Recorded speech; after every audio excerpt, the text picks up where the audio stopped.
Capítulo 13. Então, Enoque, passando ali, disse a Azaziel: Tu não obterás paz. Há uma grande sentença contra ti. Ele te amarrará. Socorro, misericórdia e súplica não estarão contigo por causa da opressão que tens ensinado. E por causa de todo ato de blasfêmia, tirania e pecado que tens mostrado aos filhos dos homens. Então, partindo dele, falei a todos juntos. E todos ficaram apavorados e tremeram. Abençoando-me por escrever para eles um memorial de súplica, para que eles pudessem obter perdão, e que eu fizesse um memorial de suas orações ascendendo diante de Deus do céu, porque eles, por si mesmos, desde então, não podiam dirigir-se a ele, nem levantar seus olhos aos céus por causa da infame ofensa pela qual foram julgados. Então eu escrevi um memorial de suas orações e súplicas, por seus espíritos, por tudo o que haviam feito, e pelo assunto de sua solicitação, para que obtivessem remissão e descanso. Procedendo nisso, eu continuei sobre as águas de Dambada, as quais estão à direita para o oeste de Armon, lendo o memorial de suas orações, até que caí adormecido. E eis que um sonho veio a mim, e visões apareceram acima de mim. Caí e vi uma visão de castigos, para que eu pudesse relatá-la aos filhos dos céus e reprová-los. Quando acordei, fui até eles. Todos estavam reunidos chorando em Obel-Seiael, situada entre o Líbano e Cenezer, com suas faces escondidas. E relatei em sua presença todas as visões que eu havia visto, e meu sonho. E comecei a pronunciar estas palavras de retidão, reprovando as sentinelas do céu. Capítulo 14. Este é o livro das palavras de retidão e de reprovação das sentinelas, as quais pertencem ao mundo, de acordo com o que ele, que é santo e grande, ordenou na visão. Percebi em meu sonho que eu estava então falando com a língua da carne, e com o meu fôlego, que o poderoso colocou na boca dos homens, para que eles pudessem conversar com ele. Eu entendi com o coração. Assim como ele havia criado e dado aos homens o poder de compreender a palavra de entendimento, assim criou e deu a mim o poder de reprovar as sentinelas, a geração dos céus. E escrevi sua petição, e na minha visão foi-me mostrado que seu pedido não lhe será atendido enquanto o mundo perdurar. Julgamento passou sobre vós, o vosso pedido não vos será atendido. De agora em diante, nunca ascendereis ao céu, ele disse que na terra ele vos amarrará, tanto tempo quanto o mundo existir. Mas antes destas coisas, verás a destruição dos vossos bem-amados filhos, não os possuireis, mas eles cairão diante de vós pela espada. Nem pedireis por eles, nem por vós mesmos. Mas chorareis e suplicareis em silêncio. As palavras do livro que eu escrevi. Uma visão então me apareceu. Eis que naquela visão, nuvens e névoas convidaram-me, estrelas agitadas e brilho de relâmpagos impeliram-me e pressionaram-me adiante, enquanto ventos na visão assistiam meu voo, acelerando o meu progresso. Eles elevaram-me no alto ao céu. Eu prossegui até que cheguei próximo de um muro construído com pedras de cristal. Uma chama de fogo vibrante rodeou-o, a qual começou a golpear-me com terror. Nesta chama de fogo vibrante eu entrei.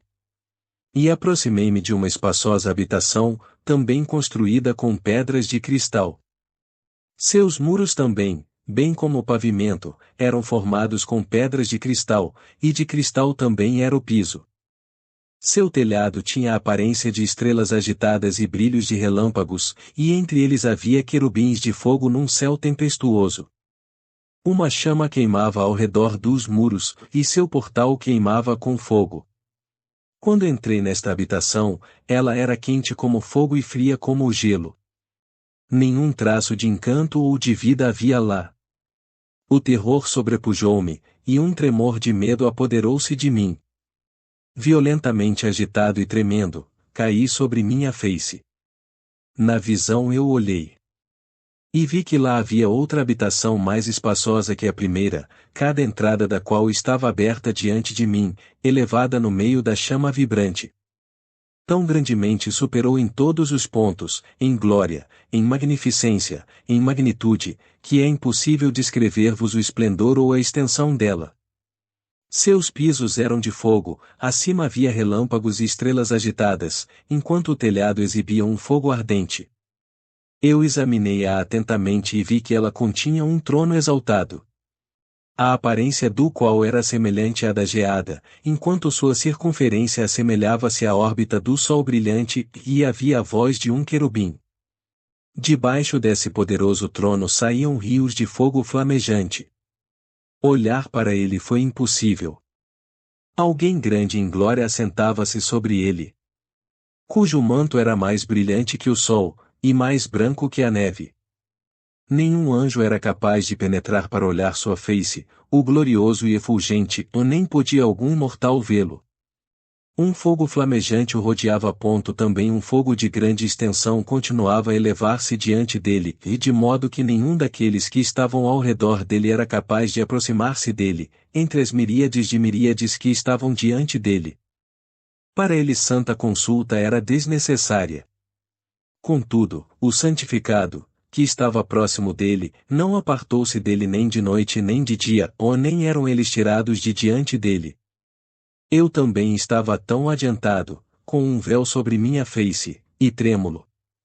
Então o Senhor, com sua própria boca, chamou-me, dizendo: Vá, aproxima-se aqui, Enoque, a minha santa palavra. E ele ergueu-me, fazendo aproximar-me, mesmo até a entrada. Meus olhos estavam dirigidos para o chão. Capítulo 15. Então, dirigindo-se a mim, ele falou e disse: Ouve, não te atemorizes, justo Enoque, tu escriba da retidão, aproxima-te para cá, e ouve minha voz. Vai, dize às sentinelas do céu, a quem te enviei para rogar por eles, tu deves rogar pelos homens, e não os homens por ti. Portanto, deves abandonar o sublime e santo céu, o qual permanece para sempre, o deitastes com mulheres, corrompestes-te com as filhas dos homens, tomastes para ti esposas, agistes igual aos filhos da terra, e gerastes uma ímpia descendência. Sois espirituais, santos, e possuidores de uma vida que é eterna, contaminastes-te com mulheres, procriastes em sangue carnal, cobiçastes o sangue de homens, e fizestes como aqueles que são carne e sangue fazem. Estes, contudo, morrem e perecem.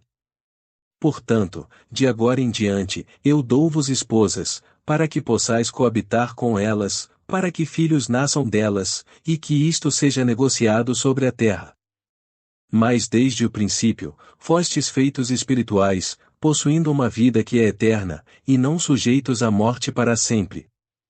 Portanto, eu não fiz esposas para vós, porque, sendo espirituais, vossa habitação está no céu. Agora, os gigantes que nasceram de espírito e de carne, serão chamados na terra de maus espíritos, e na terra estará sua habitação. Maus espíritos procederão de sua carne, porque foram criados de cima, ou dos santos sentinelas foi seu princípio e sua primeira fundação.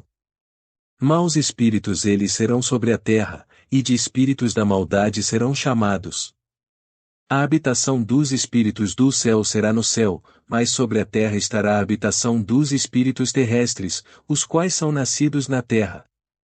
Os espíritos dos gigantes serão semelhantes às nuvens, os quais oprimem, corrompem, caem, contendem e confundem sobre a terra. Eles causarão lamentação. Nenhuma comida eles comerão, terão sede, e esconder-se-ão e não se levantarão contra os filhos dos homens e contra as mulheres, pois virão durante os dias da matança e da destruição,